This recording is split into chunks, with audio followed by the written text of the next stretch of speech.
Assalamualaikum. Hi friends. Welcome back to Vlogs with Zoya.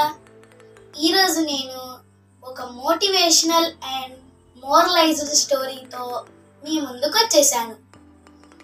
ఈ story లో కాన్ఫిడెన్సర్స్ ని చాలా మోటివేట్ చేస్తుంది. మరి ఇంకెందుకు ఆలస్యం, లెట్స్ స్టార్ట్. ఒక ఫారెస్ట్ లో నెమలి, చిలుక, కోకిల, కాకి ఉండేవి.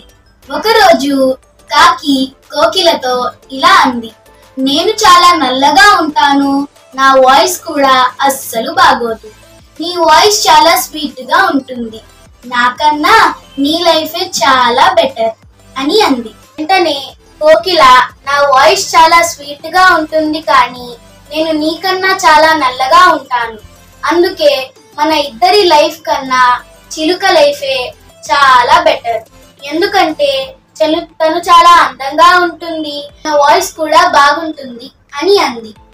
వీరిద్దరి మాటలు విన్న చిలుక, మీరు చెప్పిన దానికి నేను ఒప్పుకుంటాను, కానీ అందంగా ఉండడం కూడా ఒక శాపమే.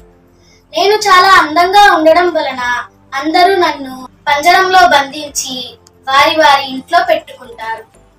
మన ముగ్గురి లైఫ్ కంటే నెమలి లైఫే చాలా బాగుంటుంది, ఎందుకంటే తను చాలా అందంగా ఉంటుంది, తనకి నాట్యం కూడా వచ్చు అని అంది. వీళ్ళ ముగ్గురు మాటలు విన్న నెమలి, నేను మీ మాటల్ని ఒప్పుకుంటాను, కానీ నేను ఆకారంలో మీకన్నా పెద్దగా ఉండడం వలన నన్ను వేటాడి నా మాంసంని తింటారు. నాకు తెలిసి దొరికిందల్లా తింటూ ఆకాశంలో హాయిగా ఎగురుతూ ఉండే కాకి జీవితమే చాలా బెటర్ అని అంది. అందరి మాటలు విన్న కాకి వీరందరి లైఫ్ కంటే తన లైఫ్ ఎంత ఉత్తమమైనదో గ్రహించింది. చూసారా ఫ్రెండ్స్, వేరే వారితో పోల్చుకొని మనల్ని మనం ఎప్పుడు తక్కువ చేసుకోకూడదు. Don't compare with others and don't lose your own talent and strength. మరి ఈ వీడియో మీకు నచ్చినట్లయితే లైక్ చేయండి, షేర్ చేయండి, సబ్స్క్రైబ్ చేయండి. Bye friends.